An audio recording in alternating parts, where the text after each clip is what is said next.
Hello, everybody, and welcome to episode 3 of Where Medicine Meets Ministry. Dr. Cherie talks faith and facts. I am super excited about our guest for today. This individual I have known, we'll just say, just rounded off 40 years. 40 years. And so I can definitely tell you I have seen her walk the walk and talk the talk and live out her faith ministry freely, unabashedly, and her work has truly made a difference in hundreds and upon hundreds of lives, not just with the individuals that she works with, but those individuals are connected with families. And so, therefore, the work that she does with individuals and the impact that she makes on their lives go on to have this domino effect with their family members, and then from their family members stretches out to their friends. And I don't even know if this young woman really appreciates just how much she gives, not only of herself to the community, but to her church and to her organization. I am happy to introduce none other than Carlissa Crawford. This beautiful woman has over 28 years of care and nurturing of any organization's most valuable resource. She is truly living her purpose, and she has been graced to have earned credentials as a senior HR expertise. She is chief of operations and human resources for the largest labor union, one of the largest labor unions in the country. Let me say this again. Chief of Operations, Human Resources for one of the largest labor unions in the country. Truly, an individual can't hold this type of position without love for people and love for what she does. And she also expands her work as a project manager for one of Chicago's most prominent mega churches. She now has a new role as project manager for Salem's Extending God's Love program. Wow. Okay, so you're working for one of the largest labor unions in the country.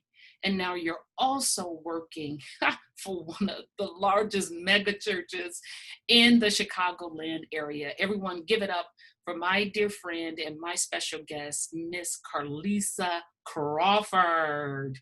Thank you. Here's the applause. It's coming from all over the country. Thank you, Dr. Cherie. Yes, it's my pleasure just being here and sharing and bringing my experience around where I think medicine meets faith, but from the standpoint of the business environment in which I've worked. As you said, I've been working in human resources for over 28 years, and I am living my passion. I love people and recognize that the human resources, people are the most valuable resource any organization could have. And so I just come to work every day, pouring into people and just helping process and systems work and keeping people and the impact of people in mind. And so in that way, I'm living my purpose, because one of the things that I learned early on when I decided to kind of take this professional turn into HR is that I have just a desire to want to make things better, want to make things better for people, want to make things better for organizations, and realizing that people are the most valuable resources. So if you make things better for people, if you come to work with the approach of I'm going to pour into people, I'm going to do what I can, what God has gifted me to do to make the situation better, then you're making the organization better. Because see, the organizations might be looking at things like what's the bottom line, what's the cost impact, what's the overall business impact and business model. But at the end of the day, all of those things move. by the people who are in it. So if there is some resource in the organization that's focused in on that, then it helps everybody. And so that's kind of the way that I've approached this. And you were the first person who really helped me to understand that human capital, that the individuals that work for you and within that organization are your most prized asset.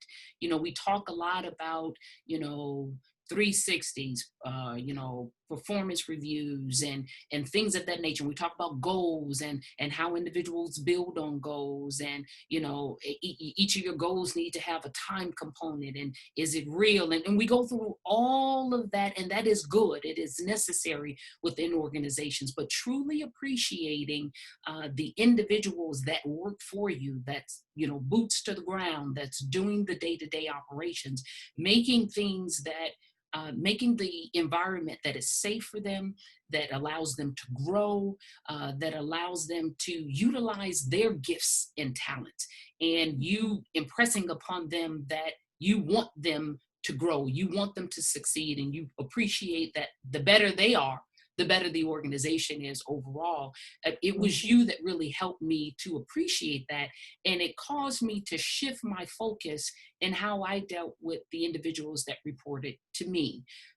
Because although I have a caring heart, as a physician, I care, and I'm passionate, and I'm affectionate, and I want that family feel when individuals come to work, because they spend so much time Mhm. with me and with them together, sometimes 8, 10, and in the medical field, 12 hours a day that you're with this group of people. So you try to make it comfortable, but human resources and appreciating your human capital and developing individuals goes beyond just making them feel comfortable, right? Mhm. And you Mhm. have that expertise to really drive home and take individuals gifts and turn them into talents.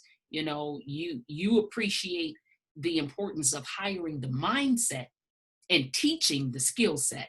You Mhm. can't teach a mindset. Either you're going to hire the individuals that have the mindset that's going to allow you to carry out your mission and the vision for your organization, and then teach them the skills that will allow them to excel in their roles. But if they don't come in with the mindset that is lined up with the mission and the vision of that organization, you kind of sometimes end up spinning your wheels.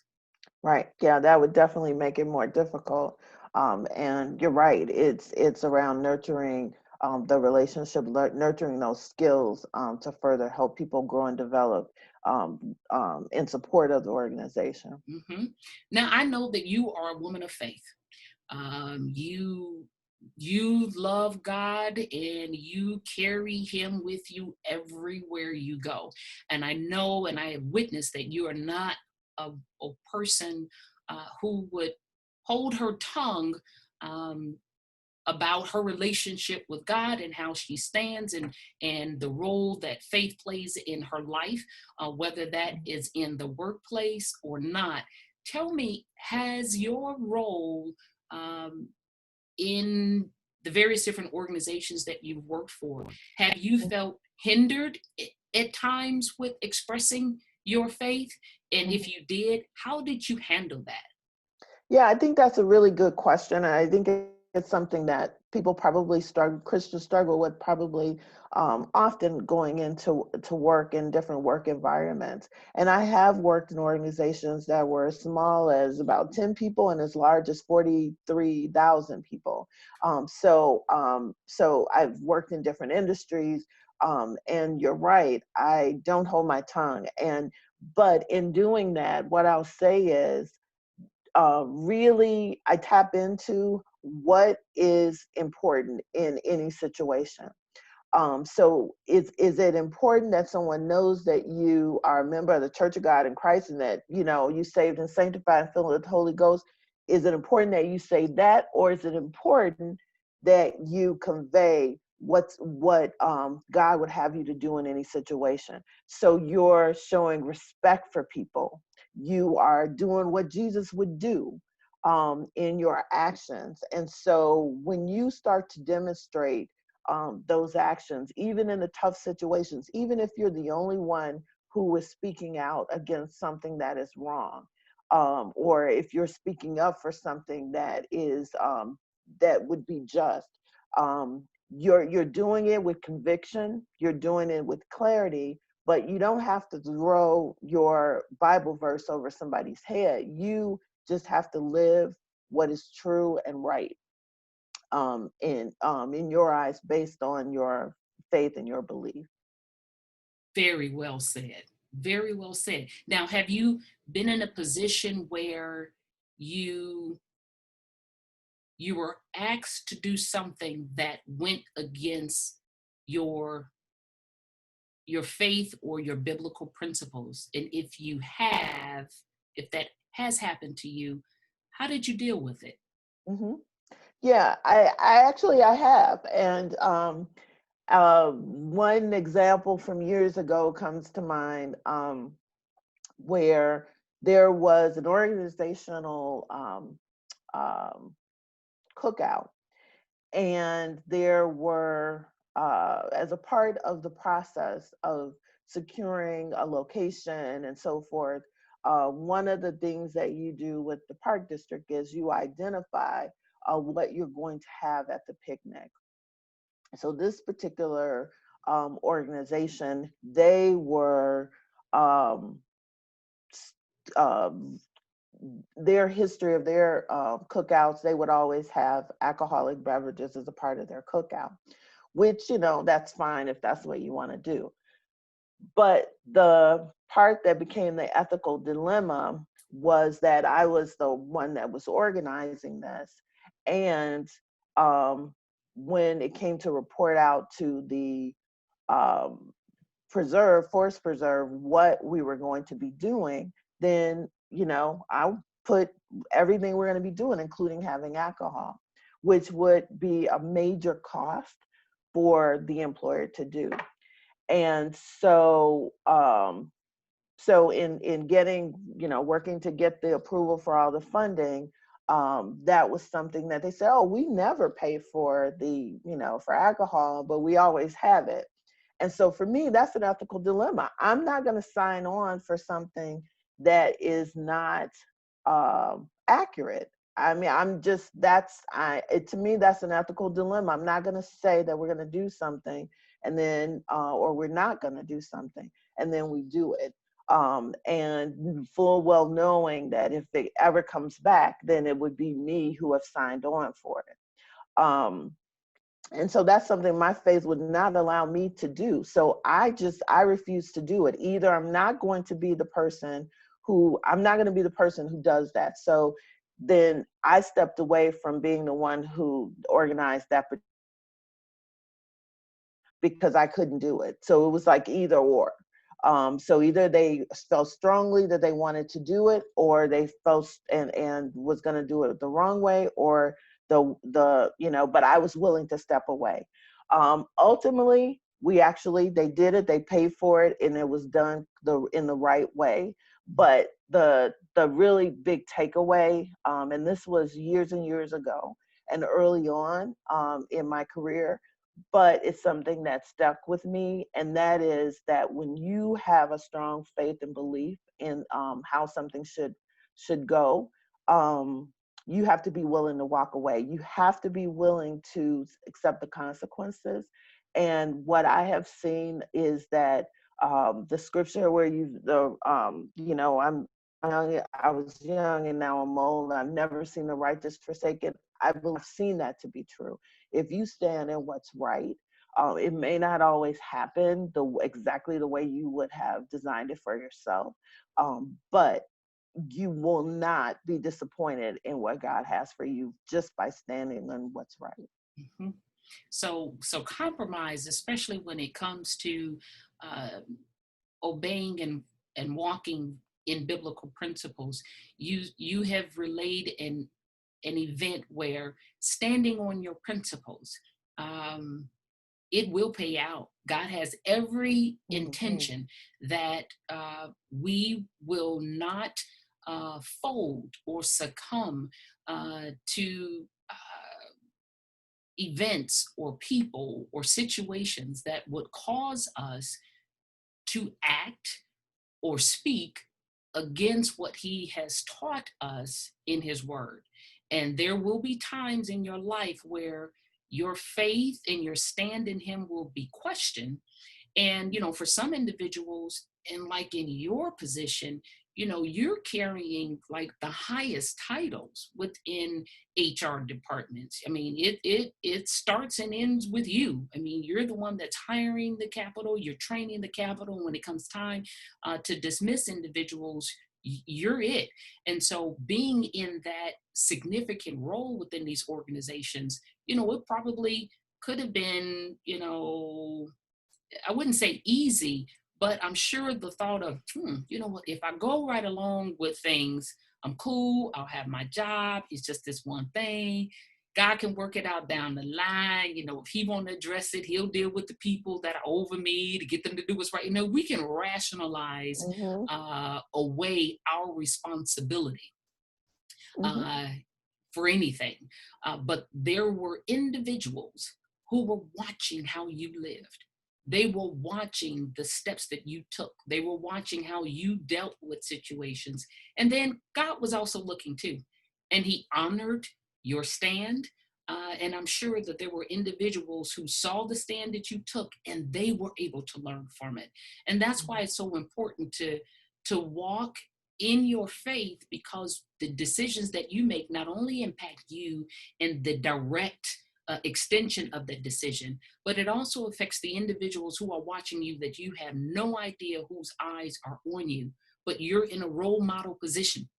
And Mm-hmm. so if people are looking at you and figure, well, if Carlissa did it and she got away with it, then next time I'm confronted, I'll sneak off and not do the right thing. And Mm-hmm. then the work of what God is trying to do in our lives gets murky, because you have individuals that are professing a certain level of faith in Christianity and walk in God, but yet their actions are not aligned. Right. It's not lining up. Right. Absolutely. Yes. Exactly. So you showed alignment.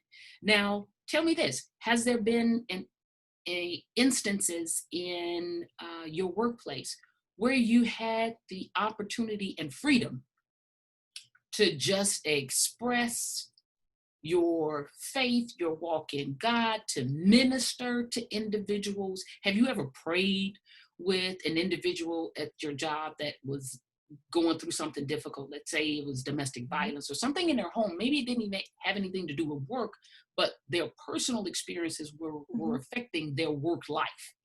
And you Yep. now had to address that. Can you share if you've ever had an experience like that and what Mm-hmm. happened? Yeah, it actually happens more often than you would imagine, where there are people who are of faith, who are going through certain things and different experiences, and you are in a conversation with them, and they will just reach out to you because God has a way of putting His people together and putting them in a position to be able to supply what somebody else may need in a moment. And so it does happen often. And not so long ago, a young lady was really struggling with some challenges, some health challenges with her spouse, and just being able to provide a comfort for her. And she said, I believe that you are a woman of faith. And so in confirming that, I pressed her, and we did. And this is in the workplace. And I think that even though, and this goes back to, even though you may not specifically go around laying hands and praying on everybody in the workplace, there is a light that comes from you in your actions and how you speak to and treat people and engage with people. And believers, they have discernment and able to reach out to and see that light and able to reach out for that when they need that. And so and I that's been a blessing to be able to be a blessing to others in that way. Now, see, have you ever had an event in your life, a situation? Maybe let's say, was it a sickness or a scare that you had something or that a family member had something, maybe something that may have happened with your parents or siblings, where it was crisis time. This is, a person could die from it, Mhm. be left physically challenged for the rest of their life, and you had to rely on that faith. You went to God. That God was your comfort. And how did you make it through on the other side? Was the individual delivered from their illness or affliction where they lived? Were they delivered in the sense that God took them and relieved them of their suffering? And how did your faith in your relationship with God at that time help you through that challenge? Mhm.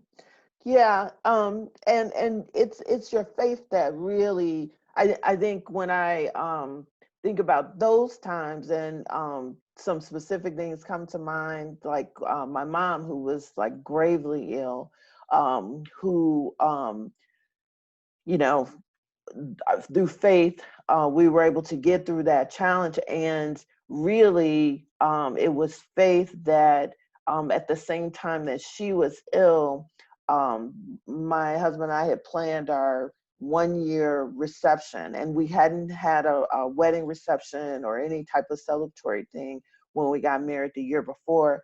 But this was going to be this big kind of like wedding ceremony, and my mom became ill sometime between the planning of this thing and sending out the invitations, because she actually responded she would be there, but in that short time she became just gravely ill. And I remember it was the night before, the day before the actual reception, because we were going to go ahead and go through with it. And again, it was our faith that, believing that, she's going to be okay. Well, I strongly believe that. So one of the things we did, we went ahead with the planning, but it was the day before, the day when I was going to get my hair done and I was going to get my nails done, that I ended up being at the hospital with her. So because she had stents put in, her heart was operating at like 12-15% capacity or something, and it wasn't looking good. But they were able to put the stents in, and we did all of this the day before. So I forfeited all kinds of prep procedure stuff that I needed to do, because I wanted to be there with her. So she got through the surgery successfully. We had the event the next day. And one of the things we did, we had a big card for everybody to sign for her. We acknowledged and prayed for her as a part of the event, but we went through and it was a beautiful event. My mom, just months after that, ended up getting out of the hospital, going into rehabilitation, and now is, I mean, if it's possible for somebody to be 100% after going through that, she's 100%. And so, but it was such strong faith that even if it was not meant, if it was God's will to take her home, it was still okay, because what we know is that we don't understand his ways. We don't understand why something happens, or when he decides to take someone or not. Um, but we trust him. Yes. And I think that that is so critical now today in this world of COVID-19, is that people of faith, um, they don't have to worry, because whatever happens, we know that God is in control. We do not understand it, but we trust him. And so that's really what faith is. It's to get through those situations with no more information anybody else has, other than we know that there is a God, and we can trust that at the end of the day, all things will work together for the good who loves him and called according to his purpose. Perfectly said. Perfectly said. And I remember the time that you described with your mom. I remember it very vividly because you were due to come and see me compete for my, I was doing not bodybuilding, but it was more of figure competition. And I had my figure competition. And I remembered you were going to come, but I got the call from you stating, whoa, mom is not doing well. She went to the hospital. But I watched, and from a medical standpoint, and let me share with the audience, the event that Carlissa is describing was grave.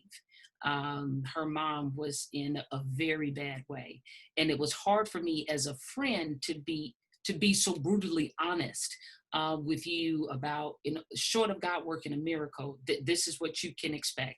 I remember having a conversation with you. Just get her house in order. We're not discounting that God can heal and bring her through. We're not discounting that at all. But just be prepared. And you did. You made the preparations. We went through all that, but that didn't stop us praying. That didn't stop us visiting. That didn't stop us from holding out that God would deliver. But we were accepting of how He would deliver. And I think that's what so many individuals, that there's that conflict, that if God doesn't deliver the way they want or the way they expect, that they somehow feel that God didn't hear them, that God failed them.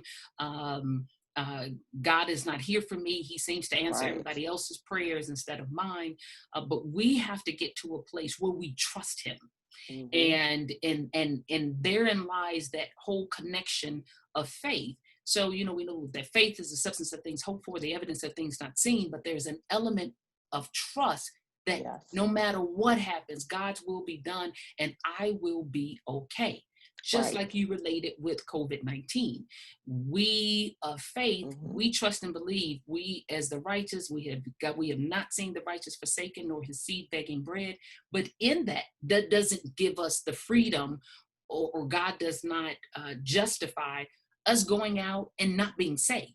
Right. And so your mom had the stents placed, there was a visit that we visited, we made decisions on medications and support and things of that nature. And so that's where that faith without works is dead. The works come in and following up with what the physician says, doing what you can do, getting the stents placed. Now in this environment, wearing the mask when we're going out, wiping down our substances and countertops and things that we purchase. So God wants us to be smart and use wisdom, but we don't carry the same level of fear because our faith has been built up and we have more faith than fear. Doesn't mean that we know exactly how this is all going to turn out. I know that I have lost close people to me through COVID-19. People that I know, people that I had just talked to a few weeks ago. I'm later finding out that they died as a result of COVID-19.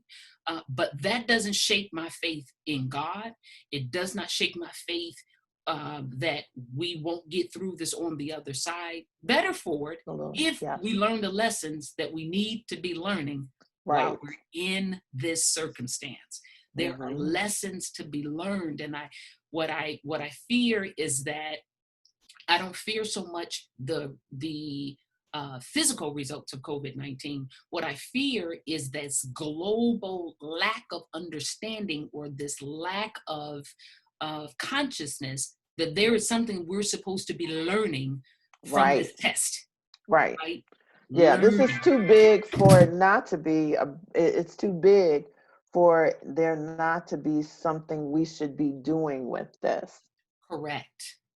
And if we were to each take on and learn our individual lessons, collectively, the larger lesson will be learned.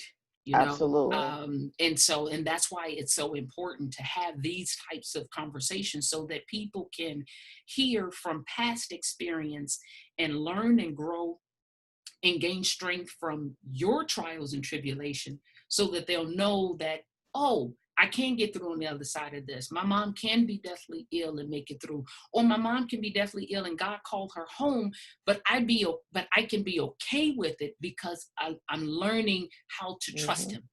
I'm learning how to lean on Him and how to allow Him to get the glory out of my life and let Mm-hmm. his will be done, and Mm-hmm. not question so much. We have a lot Right. of questions of God Mm-hmm. and why things happen, and if we really read the word, he lets us know there's some mysteries we will never know. And Right. instead of asking all of the whys, um, trust. And Mm-hmm. trusting is hard. It's Right. hard because we want to have our hands in it and we want to fix it. We don't want to be at the control. But you got to realize being at the control of an omnipotent God, being in control of a God, when you look outside and you see, blue skies and white clouds and hear the wind blow and feel the wind on your face, he created things that you can't even wrap your mind Mind around. around. So Yeah. if a God can Yeah. do that, trust him. Right. And trusting him does not mean do nothing. And so it doesn't mean to just lock yourself in and don't, just, well, this is so big. This is out of my control. I can't do anything. Trusting in him and building relationship with him, it also empowers you to connect with him and ask him what will he have you to do at this time. And this is a time where there's so many new things can be created in this moment, new ideas, things that no one had time to do, that now you have some time and different kinds of time to do it. Creativity being, gifts that you have that have lain dormant be in your routine can start to explore. So it doesn't mean to be still. It just means that you don't know the answers. You can't figure this out. So don't even try. But what you can do is ask what he'll have for you to do as an individual. And to your point, if everybody starts to become a little bit more introspective and start to be a little bit more aware of what is he telling you to do in this moment, then they can really make a difference. And that kind of transitions to one of the things that I'm doing now, to teaching, because I also feel like, and I think it's like Luke 12. So with everything that I learn and everything that I have a chance to experience, and the skills that I have that are developed, I want to give it back. So I give it back, pour it out in teaching. So I do online classes. So in addition to that, and in spending time and giving back to my church, I am now a project manager for one of our big initiatives, which is extending God's love. And this came about before all the stuff with COVID. It started at the beginning of the year that we had a 3-year plan around bringing church outside of the 4 walls of the church to the communities. And so identifying 20 of the largest community of our members. We have a 10,000 seat church. And so identifying 20 communities close in the 20-minute radius of their needs are, and putting together project teams to go out and address the needs of the community, and doing big projects for the community. So we have identified some leaders for those areas, and we have some coaches that'll help with the projects. I'm the project manager, help with just the logistics and the technical project management pieces, but really going out and making an impact. And then COVID-19 happened, and we're still moving forward, because it just means that what those projects are may look different. We're going to incorporate social distancing, we're going to have masks, we're going to be safe, but still there are needs that are happening, and we want to address those needs. And so and it's even more important than ever, because now, even if we wanted to, 10,000 people can't sit in a church anymore. That's right. So it's very timely, and it just shows the power of God to know before we knew that we would have to spread out in this way. So it's really a blessing to be a part of such a large initiative. And so that's one of the things that I'm doing now. Wow. And so you said we. So who is doing this with you? So the church as a whole is the big driver and supporter of this initiative. The project team, it's led by Reverend Sean Marshall, who is over ministries for Salem. And then the coaches, the co-coaches, are my husband, Marlon Crawford, and Dr. Kenya Grooms. So they are co-coaches for the project leaders.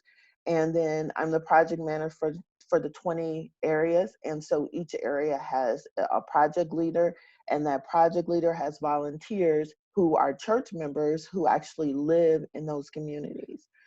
So that's the groups that are going out and starting to make things happen. They have the support of the entire church behind them and the community. Wow. So I'm glad. The reason why I asked the we, I think is very important, and to share rather with individuals to hear how a husband and wife are working together in the ministry. And even though your roles are different within that project, I think it's a blessing to be able to share with your spouse this spiritual growth, and the spiritual work that goes beyond, your natural jobs, and it extends beyond what you're doing together in your home. And so for those of you that are listening, and are looking for ways that you can potentially bond with your spouse, consider doing something jointly within the ministries of your church. And if there is something that is not there, think about it and create it, and take it Absolutely. to the pastor, take it to, the executive pastor, the senior pastor, whoever's in a decision-making capacity, and share your ideas. Because right now we are truly in a time and a place where we see, and you and I have always known this, the church for me has been a place where I've been able to come and gather and refuel, if you will. But the work is outside of those four walls. There are things that we may do within the four walls as we're meeting, or we're gathering, or we're bringing individuals in the community to get free services and what have you. But we know that the church's primary role is to extend the unity that Christ calls for into the communities in which we serve. Our immediate communities, extending further out, and then doing things potentially over in other countries. But God placed us here in for service. Right. And you and your husband and your team are going out there and you're doing it. And God threw this extra little loop and said, okay, you all gonna do it.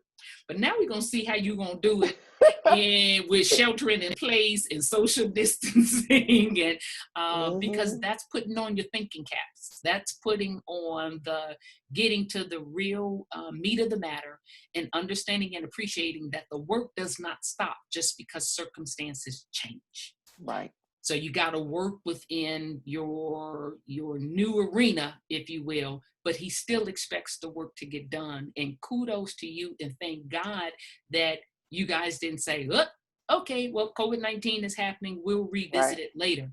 But you appreciate, one, the work still needs to be done now, but you also appreciate that the work that maybe you had intended to do before COVID-19 is going to shift. There will be a new norm or new reality, or a new Right. in every area of our lives. For those of you that are listening to this program and you're thinking that you're going to come out on the other end of COVID-19, and that, next year this time things will continue to happen as they always have, they won't. Right. The stores are going to have new cleaning methods. Cruise ships are going to operate differently. Airlines are going to operate differently. Things are going to operate differently all across the board.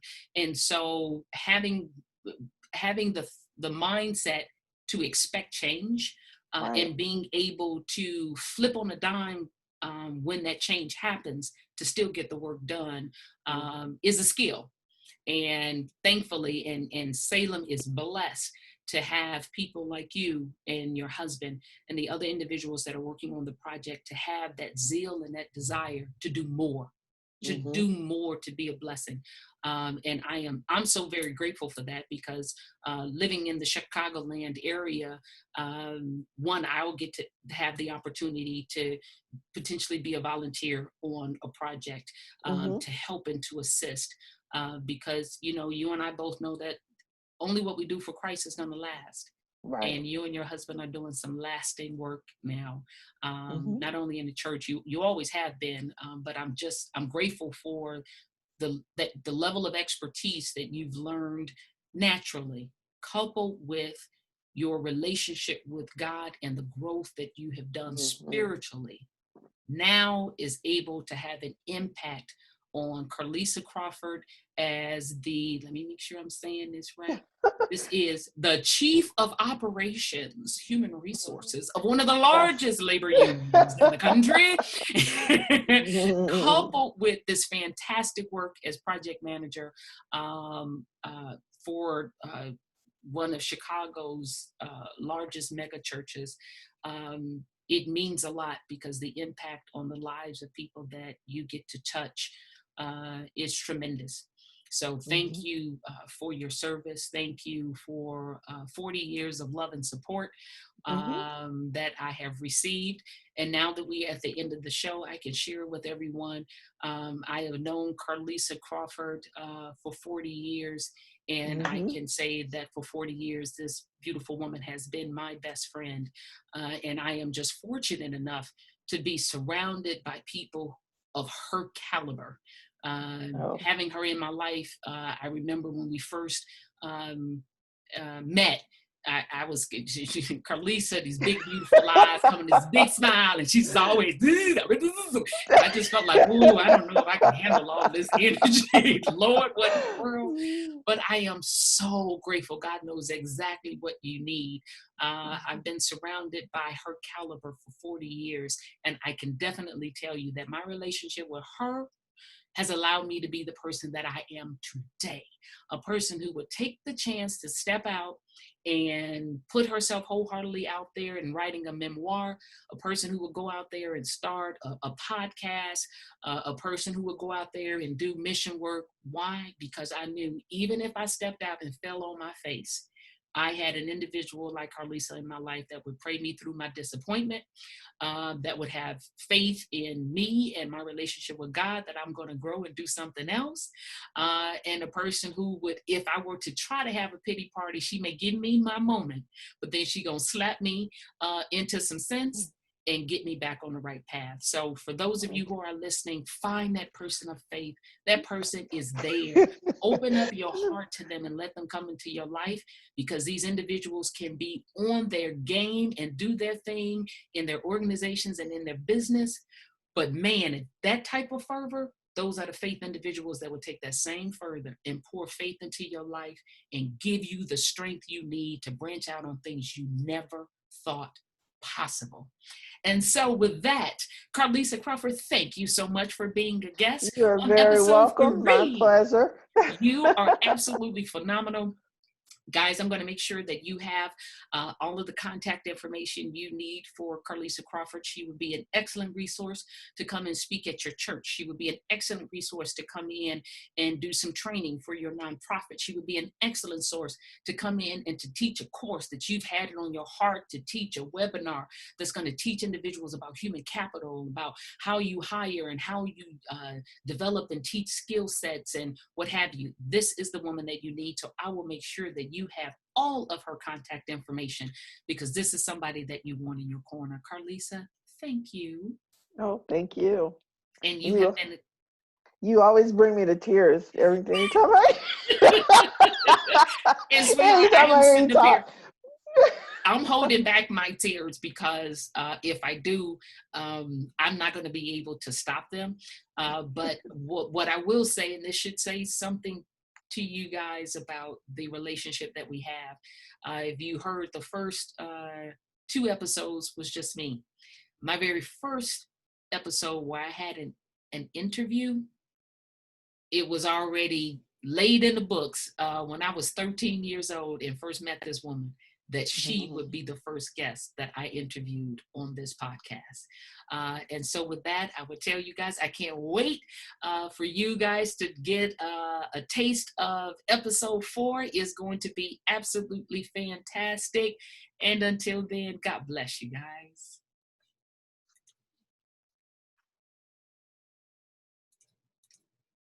Okay, I'm back. Okay.